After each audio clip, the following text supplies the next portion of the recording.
engines!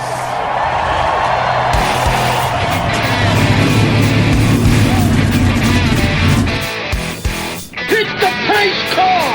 What for? Because you hit every other damn thing out there. I want you to be perfect.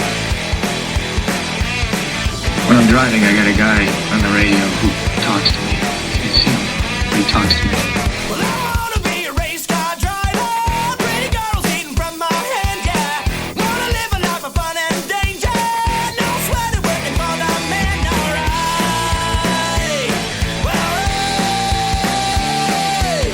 Well, I wanna be a firefighter. Cool-headed when the heat is on, yeah. Save my baby from the burning building. Take her home and put the sleepless on, alright. No, he didn't slam you, he didn't bump you, he didn't nudge you, he rubbed you. And rubbing, son, is racing. Hey, race fans, welcome to the Hoobazoo Radio Network and welcome to Drafting the Circuits. My name is Frank Santoroski. I'll be your host for the next hour as we go over everything racing from this past week. Joining me in the studio this week are Gray Warren off on assignment. Joining me this week, Seth, Eggert, and Richard Youden. And we've got a new panel sound tonight. Justin Melillo? Melillo. Melillo. I'm sorry to mispronounce your name. I should, if I was smart, I'd ask you before we started how to pronounce your name. But then again, no one's accused me of being smart, not this week anyway. So NASCAR in Vegas this week. We had Joey Logano taking it to the win. We had Matt DiBenedetto equaling his best career finish with a second, getting ever so closer to that milestone win for the Wood brothers. So, Seth, what'd you think of the action out in Vegas? Very interesting, the race. There was a lot of Chevys up front, a lot of Fords up front. Toyota was nowhere to be found after their pre-race tech inspection issues. But it was an interesting race nonetheless. You had Chase Elliott up front, you had Joey Logano up front, Ryan Blaney up front. It was a different cast of characters than what we're used to seeing. As a matter of fact, 9 out of the top 10 finishers were from different organizations, and the last time that happened was this race 9 years ago. Okay, so now, Richard, you had made a comment last week about television numbers might be up after all the mainstream press coverage received by Ryan Newman's accident. So the television numbers are in for Vegas. What can you tell us? I think they saw about it's not, apples to apples sort of thing, because Vegas is a different weekend than it was last year, but it was about a 7 to 8% rise in viewing figures, and it was a 3-year high rating for Vegas, so that was pretty good. So what do they have here? I'm just reading off the numbers here from Fox Sport. 5.5 million viewers on Fox, making it the highest rated and most watched edition of the race in 3 years, since 2017. So it ranked the highest rated and most watched sporting event of the weekend. So yeah, I mean, that was pretty. They got 8% over last year's race at Atlanta, which was also the second race of the season. So they've got a driver who's walking around, and thankfully he was able to visit the the Roush stable this week and spend some time with the guys there, which was great to see. But NASCAR have got what. They've got increased viewing figures there. I guess what you call the magazine shows that they have on ESPN and Fox and all these sort of channels on a weekday evening, they were seeing like 150% increase in viewing figures. So, if everybody's crying out to reduce the chances of these sort of accidents happening again, and NASCAR probably sat there thinking, bring it on, guys, That's awful to think that, yeah, but it is. Well, it is quite miraculous that Newman walked away from that. I mean, we all saw that and collectively held our breath. I know, and I know, Seth, you were right there. We talked about this at length last week, but yeah, at the same point, yeah, it's they've got to find a way to keep those cars on the ground, even if it is good for ratings. Yeah, I was there. Justin was there as well, but it was a terrifying experience in Daytona. Thankfully, like Richard said, he's not only up walking around, he visited the shop today, he's gone fishing, he's being treated for a head injury, as they said, or as he said, not disclosing exactly what kind of head injury. We could speculate all we want, but there's no reason to do that. That being said, NASCAR did hold a press conference on Saturday morning, I believe it was. They're not going to change the package going forward, although they are going to look into what happened. They detailed a timeline as to exactly what happened in the course of events. 35 seconds after the car came to a stop, EMS was there, and within, I believe it was a minute and a half, I want to say 1 minute and 38 seconds is what the exact time was, there was a paramedic inside the car with Newman, and the only time they were not either with Newman or working on Newman was when they rolled the car over, which took about 3 minutes. In total, from the time the car came to a stop to when he was loaded in the ambulance was about 15 minutes and 18 seconds or something about that. Yeah, I mean, it seemed like an excruciatingly long amount of time on television, but then again, it always does. Even those 35 seconds seem like forever. You think, where are they? Where are they? But they were on the scene pretty quick. But now, Richard, you and I were talking about the spine support seats that they use in Formula One and in IndyCar. Is this that they can just lift the whole seat out of the car with the driver in it and kind of keep that spine in place in case there's any injury, but no such thing in NASCAR right now, huh? No, it's interesting, and I know from my experiences that a lot of drivers will actually have different seats for super speedways. So for a regular mile and a half, or one of the road course or street courses, or road course or short track, a lot of the times they'll have a lightweight sort of aluminum seat. Whereas for the super speedways, they actually have a carbon fiber seat, which is a little bit more substantial and obviously, hopefully provide them a little bit more protection, which is probably shown in this case. But yeah, it is a, I don't know if they've looked at it. I don't know, if there's in a serious accident, as you saw with Eric Almirola a couple of years ago at Kansas, they have to chop the roof of the car off anyway. So potentially extracting them while they're still in the seat is still very, very possible. Even with a sort of tin top racing car. So I'm surprised they haven't looked at that. But again, there may be some, logistical reason or, reason that I don't know of as to why they haven't done that. But I thought it would probably be a good thing to do because, as we all know, unfortunately with spinal injuries, they're not necessarily immediately visible. And even the slightest movement in the wrong direction can have, quite drastic consequences. It could mean the difference between walking again and never walking again. Yeah. Well, exactly. Just the smallest movement. So yeah. So I obviously I can't remember. You may know more than I do. But when Robert Wickens had his accident in Pocono, I'm sure he was carried off on a spinal board and extracted while he was still in his seat. Yes, I believe so. Yeah. Mm-hmm. Yeah. So thankfully, not the case this time, but something that I don't know, maybe being considered. Who knows?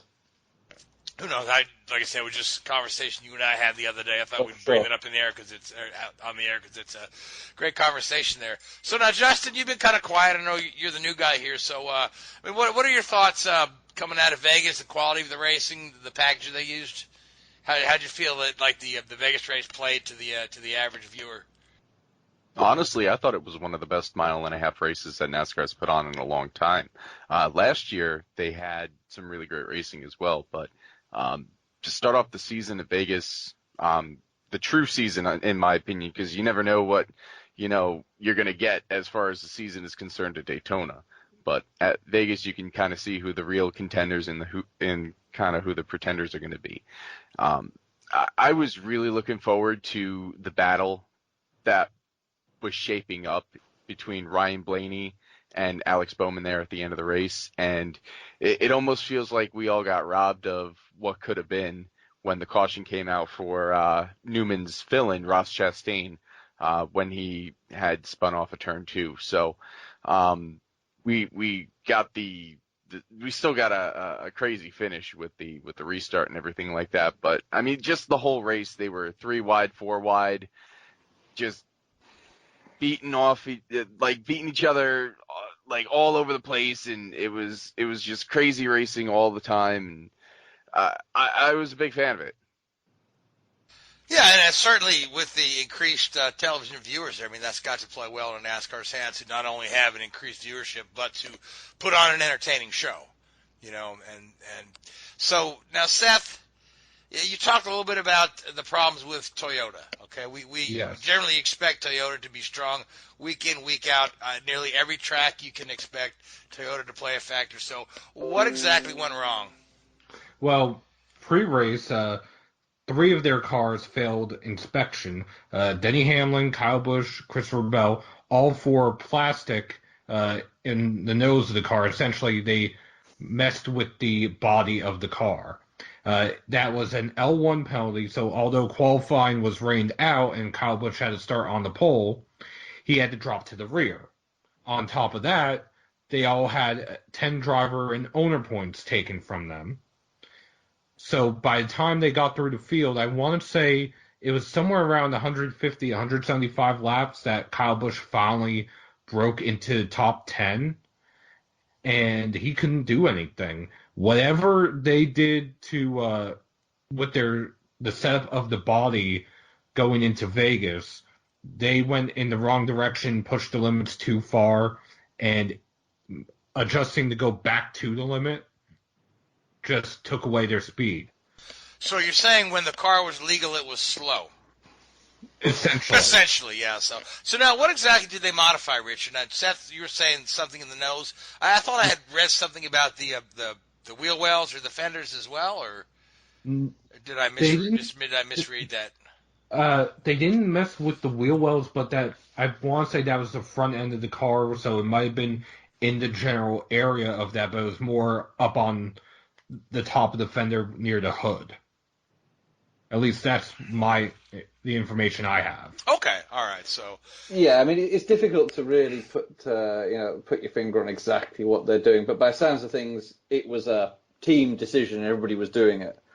And I mean, the reason that teams do this is the regulations are so tightly restricted within NASCAR that, in all fairness, if you had a perfectly legal car, 100% legal to the rule book, and gave it to a Kyle Busch or Jimmy Johnson, whoever, they'd probably run 30th.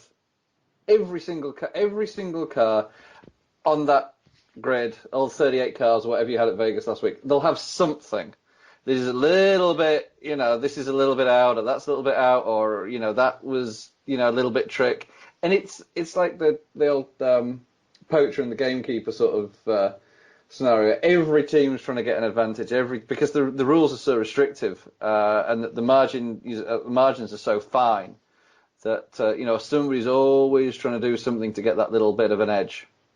yeah, interestingly enough, I was having a conversation with somebody who's just a very, very casual, race fan, just watches a little here and there, and we're talking about this cheating, and I said, you do realize that this is ingrained in NASCAR culture. I mean, NASCAR, rose from folks that were driving fast to evade police. You know what I mean? So it's always been a game, a cat and mouse, and to see what we can get away with. So it's deeply ingrained in NASCAR culture, and it's just a part of the sport, and it always has been. And sometimes it can be very frustrating when your favorite drivers are penalized, and then other folks are saying, oh, so and so only wins because he cheats, which you'll hear a lot when somebody that's not universally liked, like a Kyle Busch or a Denny Hamlin, is on a winning streak there. You'll hear that he only wins because he cheats. Jimmy Johnson only wins because he cheats, but they all do. Yeah. So I mean, there was that thing when Jimmy won his last championship, wasn't it? They actually made him go to the back of the grid on pit road before the start of the race because they found something as the cars were all lined up, and he still won the race. Yeah. I mean, a grid penalty doesn't account for a lot. Well, especially when they could still run the part that was illegal. Right, yeah. So it's a little too late. That's why you can start at the back, but have at it, boys. So, all right. So now, Justin, Seth, let's talk about the support races this week. Well, we had the Xfinity Series, which had a delay due to rain, about they got one stage in about another 5 laps, and then the town on Saturday. They restarted after the Cup race on Sunday. Chase Briscoe handily went out and won. Ryan Sieg had a career day. He opted to stay out during stage 1, not pit, had an extra set of fresh tires, used that to his advantage to finish 3rd, matching his career best finish. We also had an incident between Noah Gragson and Myatt Snyder, who we've had on the show in the past. Noah Gragson intentionally turned Myatt on the front stretch. At least that's what the camera shows. Whether or not Noah's actually admitted that yet is another story. And we might have a developing feud between the two of them from what it looks like. In the Truck Series, it was the Kyle Busch show. There's no other way of saying it. He led over 100 laps of 134 and cruised to victory by just under 6 seconds. The only driver who could really challenge him all night long was Sheldon Creed. And Sheldon got loose one time, had to save it, used up his tires, and dropped all the way back to 10th. Which, there's another story out of that. Kevin Harvick put a bounty on Kyle Busch of $50,000 for any Cup driver, full-time, who is willing to jump down to the Truck Series and beat Kyle in one of his 4 remaining races. Marcus Lemonis of Gander RV and Outdoors matched that, so there's a $100,000 bonus up for Cup drivers who want to jump down to the Truck Series and try to beat Kyle Busch. Any takers on that bet yet? I know Corey LaJoy is looking for a truck. I know there's some people trying to put Kyle Larson in a GMS truck. And I know Jordan Anderson has said that he's run 2 trucks on occasion. So there are people that seem to be interested. CMI Motorsports, which they actually had a decent day into electrical issues with Stephen Parsons. They were running inside the top 15 when an electrical short forced them to the garage, which honestly was heartbreaking for Stephen, considering that was a career day he had going until about midway through stage 2. Yeah, shows them to care about electronics. Everybody just says, no, it's not important. Electronics isn't important. It is when it stops your car, guys. So I'm just trying to pitch myself there. It's okay, we're good. Carry on. I was going to say, says the electronics guru on Exactly, yeah. And speaking of electronics, Ty Majeski had a sponsorship from longtime partner, iRacing. Majeski is the highest rated iRacer on the oval side of things on the surface, which the eNASCAR Coca-Cola iRacing series was actually in action last night. Granted, we're recording on Wednesday, so they were in action on Tuesday night. In that, we had 30 lead changes among 13 drivers at Auto Club Speedway. Ashton Crowder of Burton Klingerman eSports went to victory. And Justin, I know you were covering the race just like me. Want to talk about it a little bit? Sure. Yeah. The eNASCAR race was definitely a fun one to watch last night. You didn't think Ashton was going to be there at the end, but he came around 20 to go. And then Garrett came out of nowhere as well, Garrett Lowe, and the battle was between them at the end. They only had 2 cautions last night, so it was a really clean race, but one of their cautions did take out a lot of contenders, including Ryan Luza, including Logan Clampett, and a couple other drivers. Actually, Zach Novak, the champion from last year, also got taken out. So it was definitely another great event for those guys in the eNASCAR Coca-Cola series. It was definitely fun to watch them take part in it, and I'm looking forward to the next race, which is going to be at Homestead in 3 weeks. Now, Frank, I know we haven't talked about NASCAR's eSports series and their ventures in there a lot, at least in recent shows. Right. Yeah. So let's talk about this a little bit. Now we have the eSports. We're in Homestead, but we're not really in Homestead. We're our competitors are in various places across the country on their PCs, and there is big money in this iRacing now, the iRacing and the eRacing. Like as you said, that they've got Coca-Cola behind it, NASCAR sanctioning it, and it's just really kind of taken on a life of its own. But there are folks out there, and I don't know, just as recently as earlier today, you had somebody give you a few disparaging comments on social media while talking about iRacing, that say, "Oh, yeah, this is fake motorsports. This isn't real." So, I mean, be that as it may, it draws a lot of interest and there's big money. And even if you look at these sort of things like, what qualifies as sport now? I see drone racing on television. I see places like Madison Square Garden filled to capacity watching people play World of Warcraft or whatever it is in a championship. So this is. You've got golf. You've got golf, okay. So I was going more along the computer lines there, but yeah, yes, you do have golf, which draws better TV ratings than IndyCar. But so anyway, so Seth, yeah, go ahead. Let's talk a little more about the iRacing and the eRacing, and I've got another story from the truck race I want to circle back over to after a moment. Well, they're in their 11th season. This started all the way back in 2010. Coca-Cola is the new sponsor, taking over from Peak Antifreeze, which left the series last year, or at the end of last year.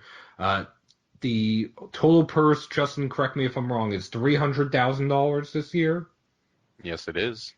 And between bonuses, race winnings, John Wood actually mentioned earlier today that his drivers, because the Wood Brothers Racing team has drivers in the eNASCAR series, his drivers are making more money than he did when he was running in the truck series as a driver. Which, that's just mind-boggling alone. But there are actual teams. You have Wood Brothers Racing, you have Junior Motorsports, Joe Gibbs Racing, JTG Doherty, Roush Fenway. You have William Byron Esports, Denny Hamlin Racing Esports. You have Kyle Larson, Clint Boyer running teams, and then you have some iRacing and esports specific teams as well, including Williams Esports. Richard, you may find that interesting, but I know they've been involved. Yeah. Yeah. So you have a lot of different teams, not just organic ones from the iRacing world, but you also have the endemic teams from NASCAR as well. It's an interesting mix that you don't really see many other places. I know F1 is trying to go and do their own esports. I know you have IMSA doing something with Forza for esports. So it's a growing industry and a growing venture on all sides of the motorsports world. It's just everyone's doing it their own way. NASCAR has essentially two different series. They sanction the iRacing series. Then you have the Race Team Alliance that is behind the eNASCAR Heat Pro League, which is on Xbox and PlayStation 4. Right now they're doing qualifiers coming up for their team draft, I want to say next month. So what would you say a young person wanted to get into iRacing? What would you say the initial investment would be? Say, with the software, the interface and hardware they need to buy. What does it cost to get going? Just curious. Well, if you already have a computer, I would say, and Justin, you might dispute me on this a little bit. I would say if you get a full year of iRacing, depending on how you want to go about it, and a decent wheel, it might be somewhere in the range of $300. It may be a little bit more depending on the amount of cars that you want to purchase. And it's not like you're purchasing a car every time you wreck it. It's like if you want to drive the Chevrolet Camaro that's in the NASCAR Cup Series, the ZL1 1LE, which they don't have that yet. It's a one-time purchase. But yeah, it's a one-time purchase of like $15. So you have to buy each type of car. Then you also have to purchase the track. And if you want a decent wheel, I know that there are some of the pros that are out there that have won championships on like $100 wheels out there. But me personally, I'm very big into this. I've probably spent thousands and thousands of dollars on my own personal setup.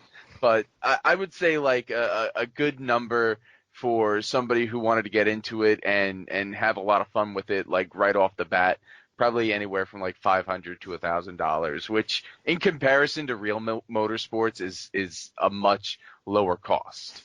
Oh yeah.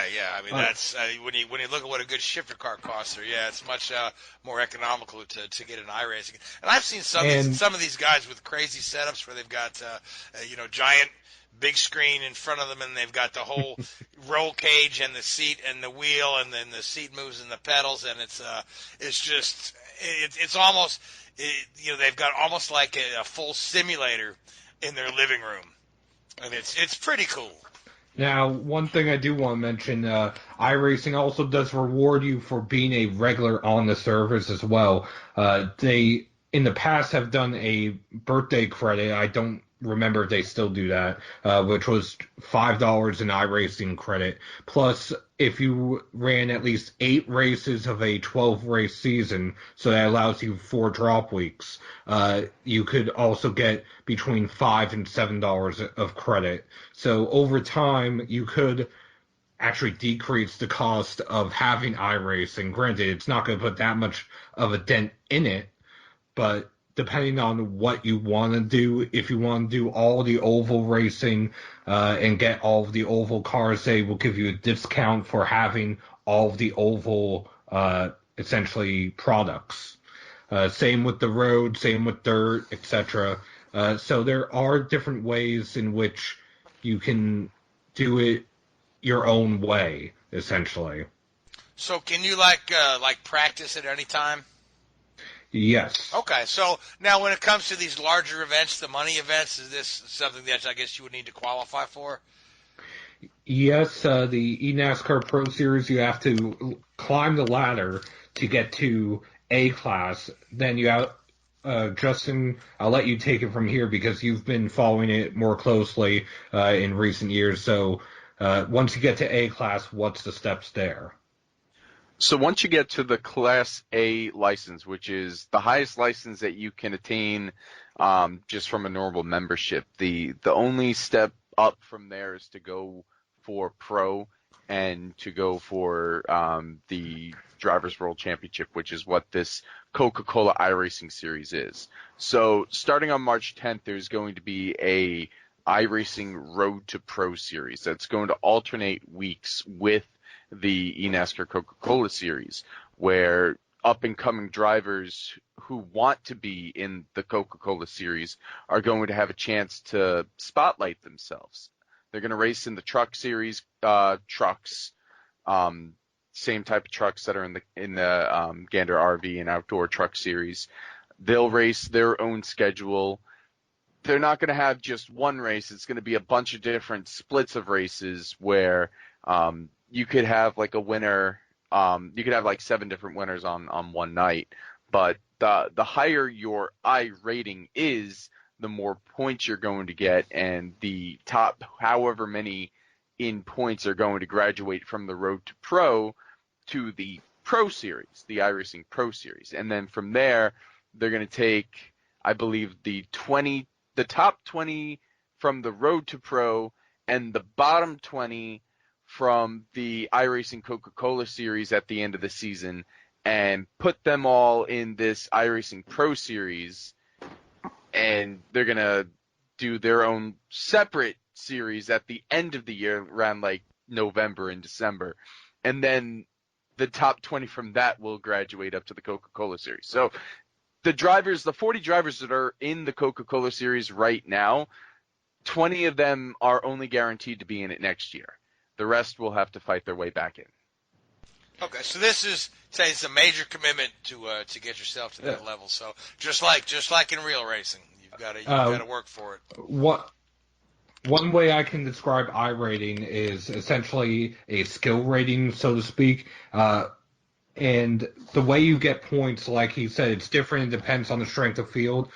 2015 on iRacing, I won the Daytona 500. I was in the 5th split.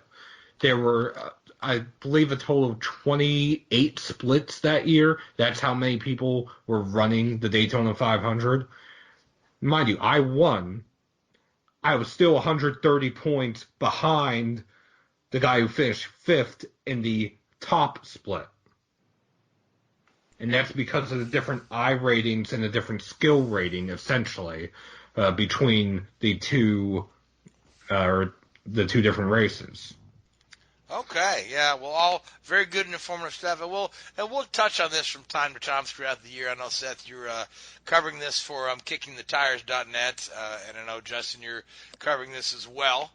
But I want to get back to the truck series because I read a funny story, and I'm sure you heard this one about Angela Ruck, where she, I guess Parker Klingerman had said something disparaging about her, and posted a video of her spinning out on a qualifying lap, and then he said something to the point of, I believe we really need to up the quality of the people we're allowing in the truck series. And then he went on to say, I have no doubt that one day there'll be a woman that'll lap the field, but I guess she isn't it. And then so she came back and just let him have it. She called him a dipshit.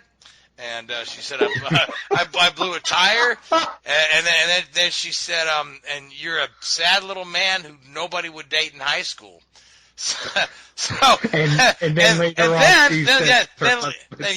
on she says, oh, that wasn't me. My husband was on my Twitter account. Which is, that's the Jenna Fryer excuse, right? Whenever she says something dumb, she goes, oh, my daughter was on my Twitter. But, that she also said, if I ever find you, I'll come and slap you on the ass. And the difference, she said, the difference between you and me is that I work, and she misspelled difference. I mean, the whole thing was just really comical. And then for her to throw her husband under the bus, oh, he got on my Twitter account, because he always has my back. Yeah, it's, I don't, honestly, I've gotten a number of verbal arguments in my day, and you sad little man that nobody would date in high school is not an argument it's not an insult that comes from one man to another man. Just saying, don't want to throw. My wife. I was gonna say I'm just not throwing any gender stereotypes at it, but that if you ask me, that sounds like something she would have said. But I find the whole thing comical. I will say this: if you watch the replay, right as she spins, you can see a puff of smoke come out from the tailpipes, and the left rear wheel rev up, almost as if she downshifted when she should have upshifted. Listen, you dipshit, she blew a tire. So, no, I'm just saying that, you know what, it just cracks me up that when you're not in the right frame of mind, Twitter's like a loaded gun. Stay away from it. So, I don't know. It just caught my eye. I thought it was funny. My buddy Toby Christie had posted that, so I thought that was good. Other big news, or again, one of the worst kept secrets, that Fernando Alonso will now definitely be at the Indy 500 in a Arrow McLaren Schmidt Peterson car. This we had suspected since the deal fell through with Andretti. There's a few more details out there. The partner is going to be Royoff Mortgage, who were the same folks that were adorning the side pods of Takuma Sato's car in 2017 when he won the 500. And they are, they're closely aligned with Andretti's team, and the whole thought was to have Royoff Mortgage and Alonso in the Andretti car. Then, it was reported that Honda is the one that put the axe to that. Andretti says it was not Honda. Somebody else had come out and said it was Royoff Mortgage, that Alonso wanted more money than they were willing to pay for himself, for his own fee. Then it turns out Royoff says, well, we want to stick with Alonso. And they said, Michael, do you mind if we follow him to whatever team he goes to? So it wasn't Royoff Mortgage, right?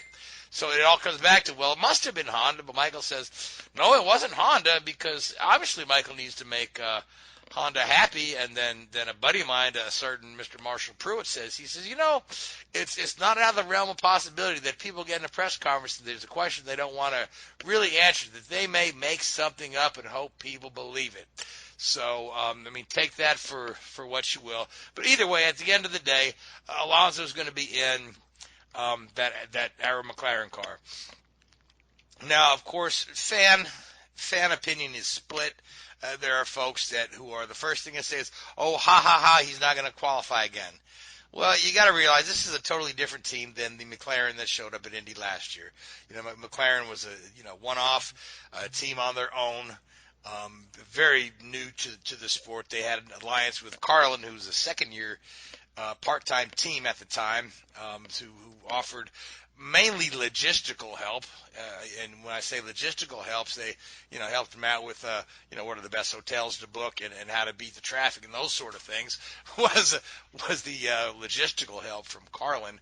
But if you look at what Peterson and Schmidt and McLaren have lined up this year, they brought in Craig Hansen as a team manager and engineer, and Craig Hansen is one of the most brilliant engineers in the business. This is the guy that engineered all of Sebastian Bourdais' 4 consecutive Champ Car championships with Newman Haas. He was most recently with Sebastian at Dale Coyne.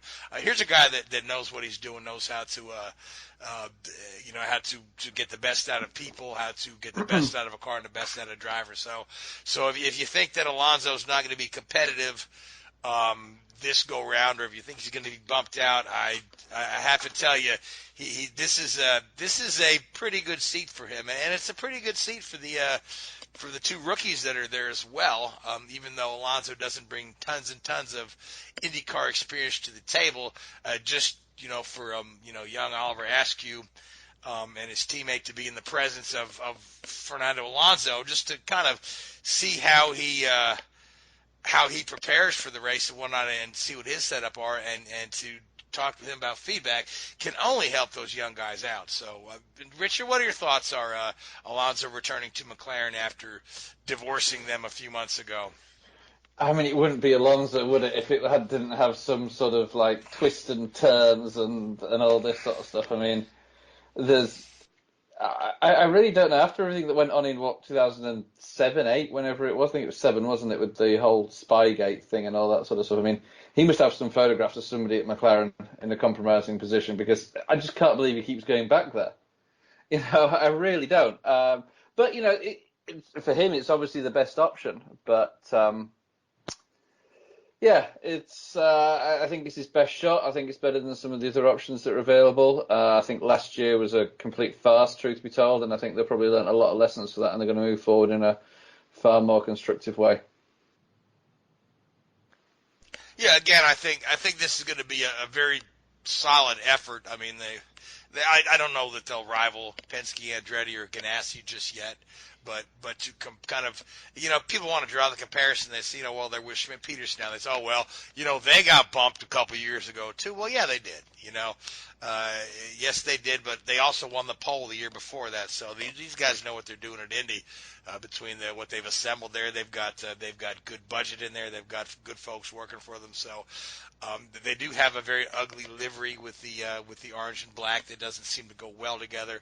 But I think in the end, as much as unpopular may be to say to some folks, I think that the McLaren, Arrow, Schmidt Peterson team is going to be a force to be reckoned with.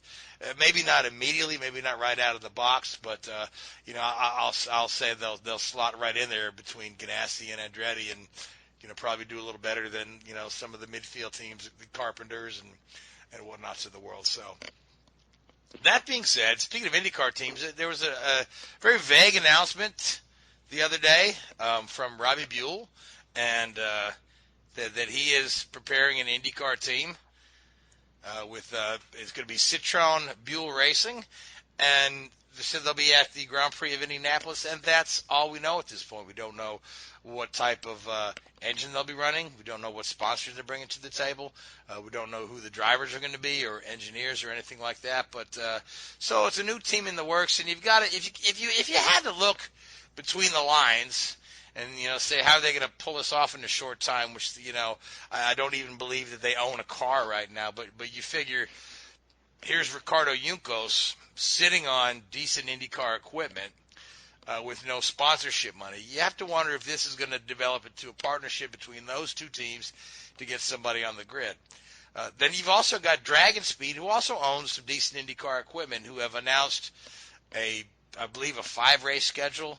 But again, this is I'll believe it when I see them at the track, because they were, I think I had announced 7 races last year, and they made it to 3. They said they had visa problems, which could be the case, might not be the case. I think they had money problems.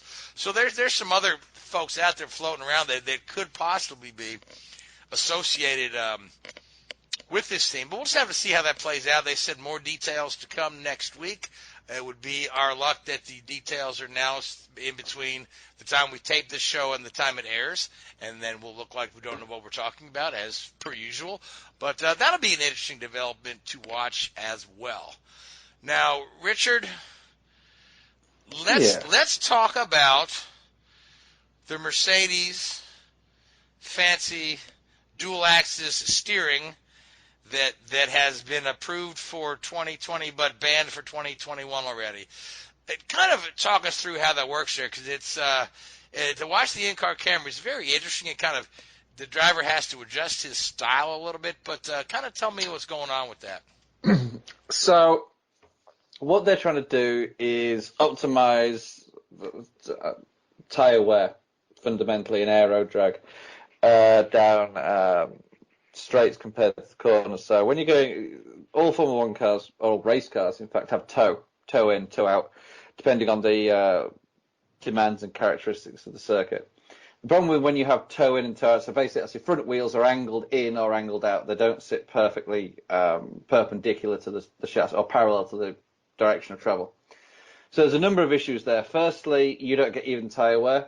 And also, secondly, when you're going in a straight line, your cross-sectional area of your tyre, because as an angle is increased, so therefore you increase drag.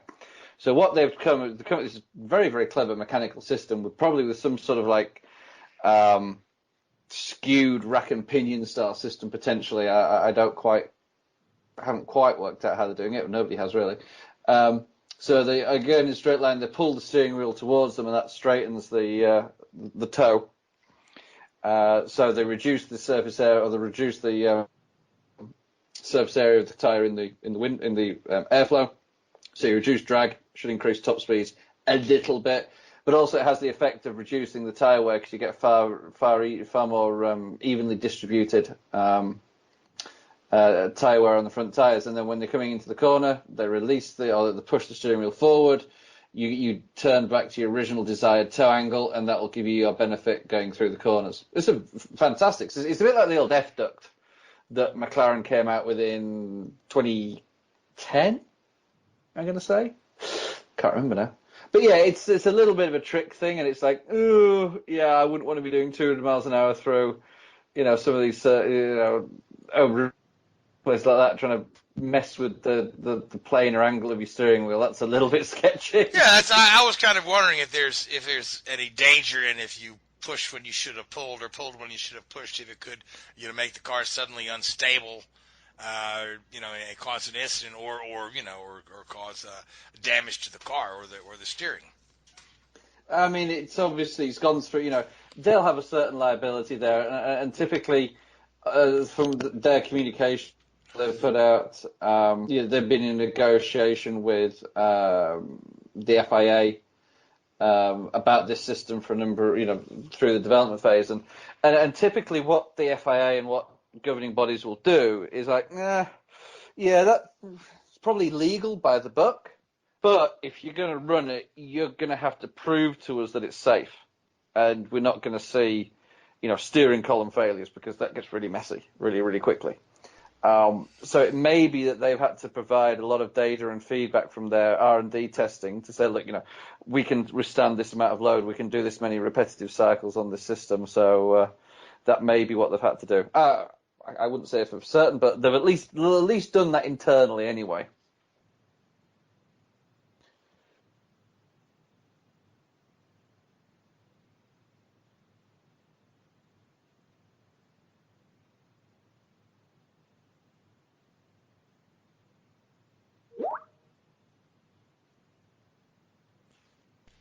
I'm sorry. Do you think that the system is that good that it's worth somebody to go ahead and copy it, even though it's only going to be good for the rest of this year? Yeah, that's an interesting question.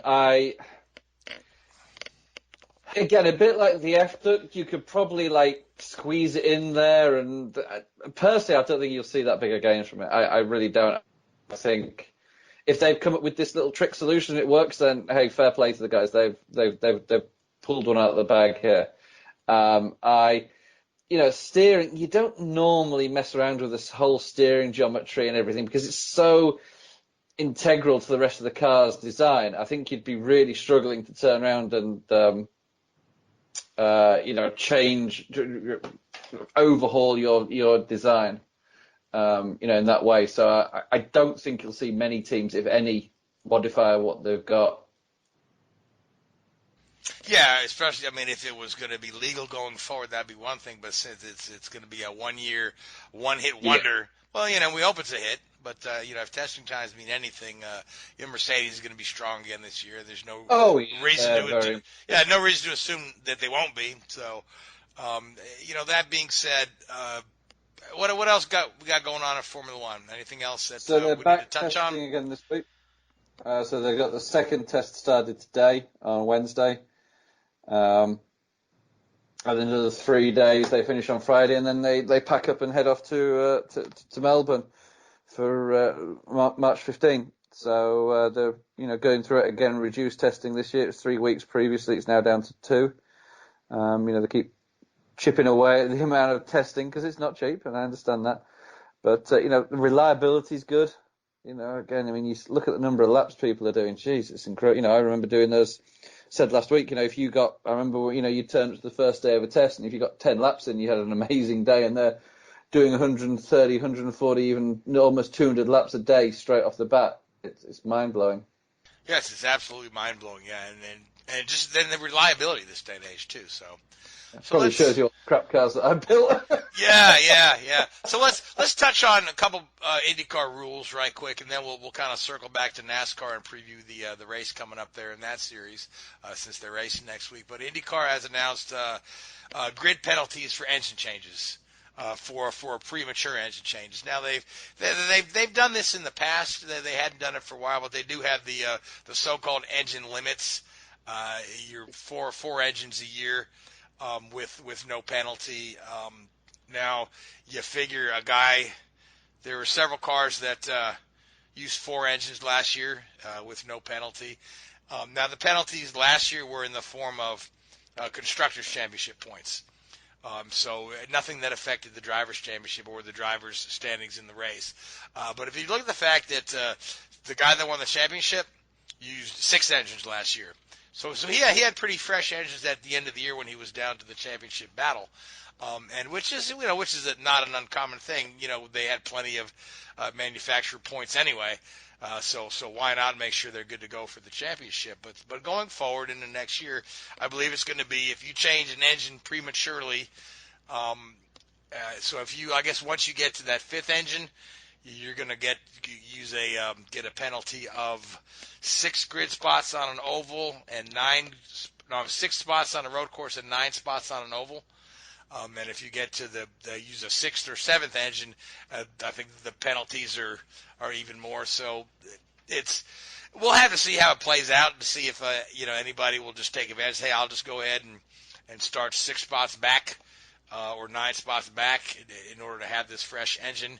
But then the other thing we have to see is what is the, if we run into where it's just straight engine failure, maybe for no fault of the team if they have to take a grid penalty on that. So that's something that's a little bit new. It's a little Formula One-esque with the grid penalties and whatnot. But again, it is designed to contain costs. And make the series economical for the team owners. And the other rule that was announced was that they will allow a 7th man over the pit wall during pit stops, and this 7th guy will be the aeroscreen attendant. So that's you figure somebody's got to make sure we get the bugs off the screen, or get the tear us off of there if need be. So they'll allow an extra guy over the pit wall just to make sure that we keep that clean and that the driver's vision is unimpaired. Again, this is going to be new this year. This is again something else that has the fan base entirely split on aesthetics versus safety, and but so I mean it is what it is. So now, Justin, where are we racing next week in NASCAR? They're going to be heading to the Auto Club Speedway, which is in Southern California, Fontana. It's the third race of the season, and they've had some interesting races there in the past, including one year where Denny Hamlin actually got hurt battling with Joey Logano. That's whenever I think of Auto Club, that's the first race that comes to my memory banks.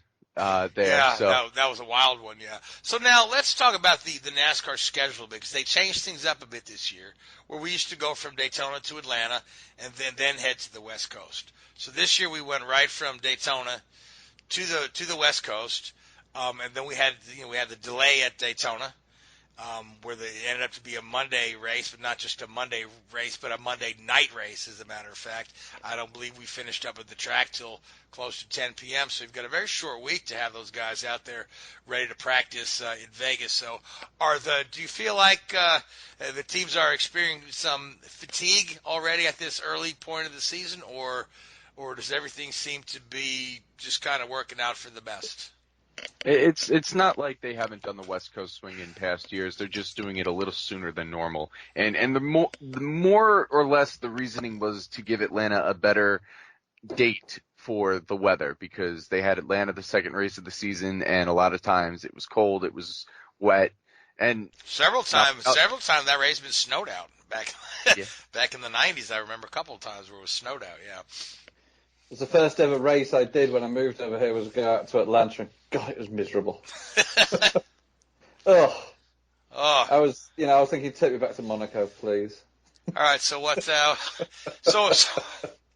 So we're running at Fontana, one of my favorite tracks for the Indy cars that they don't race on anymore. One of the very fastest tracks in the country as well. So what kind of race you feel like we're going to see there? And who do you see coming to the front? It's going to be interesting for sure. I think we're going to see a lot of the same contenders that we've seen in past years there. We'll see the Logano's, we'll see the Kyle Busches of the world. I wouldn't be surprised, because going back to Las Vegas, the Hendrick cars were very, very competitive. You saw Chase Elliott win both stages. You saw William Byron up there at the end of the race. Of course, Bowman was there. Like I said before, he could have battled for the win with Blaney if the caution hadn't come out. And Jimmy Johnson was up there, and he got a top 5 finish. I wouldn't be surprised to see Jimmy Johnson, who's won a lot of races in Southern California. I wouldn't be surprised to see him up there at the end of the race on Sunday. Okay, so is Jimmy Johnson your pick for the win? I'm gonna have to say no on that. Okay, all right. Well, I don't mean to put you in a spot there, but we do at the end of each show pick the winner for the upcoming week. So with that said, you do get the first pick. And who would you put your money on? If I had to put my money on anybody, I'd have to say Kyle Busch. Last week was an off week for that entire team, except for Martin Truex Jr., who was up there, but he ended up with some crash damage, and that's what relegated him to a worser finish. But Kyle Busch, his team are going to rebound, and I can see them being contenders and going for the win this week. All right, now Seth, what are we going to see out there in California?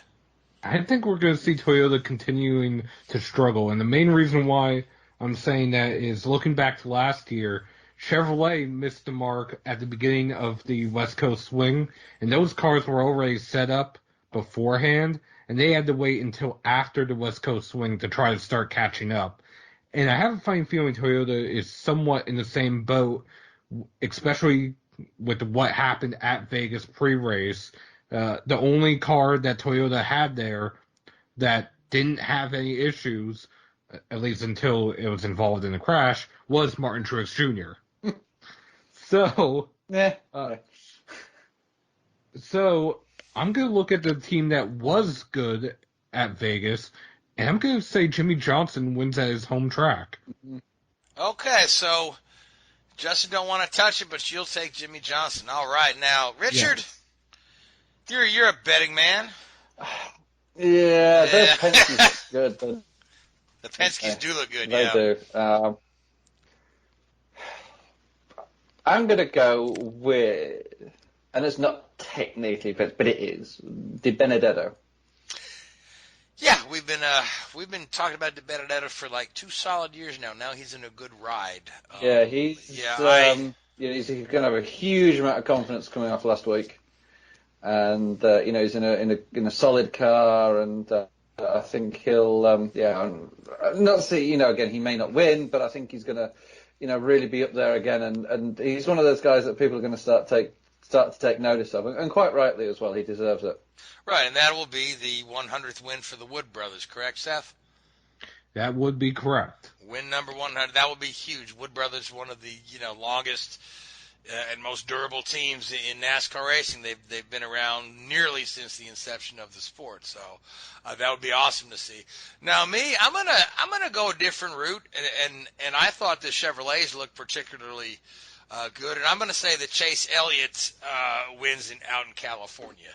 So that's where I'm at with that. And any closing thoughts, guys? We've got about 3-4 minutes left. Anything we didn't touch on that we want to mention?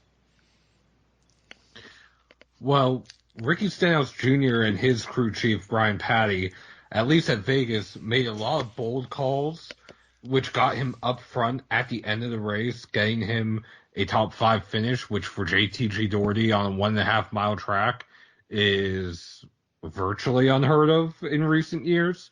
Meanwhile, Ryan Preece, for the second race in a row, coming to the final restart, was running second when either his engine failed or he was in some sort of incident. Okay, so we'll have to keep an eye on those guys this week. And then my last question is, are we Ross Chastain in the Roush car again this week? Yes, he is. Okay, well, we wish him all the best of luck as well. And with that being said, we are just about out of time, so I want to thank you, Justin, for coming on. I want to thank you, Seth and Richard. I want to thank the Hoobazoo Radio Network. I want to thank Spreaker and iHeartRadio. I want to thank all you folks that tune in and listen to us week after week. And until next week, we'll talk to you then. Good night. WHOOBAZOO, that's Hoobazoo.com. Enter website, enter website, enter website, enter website.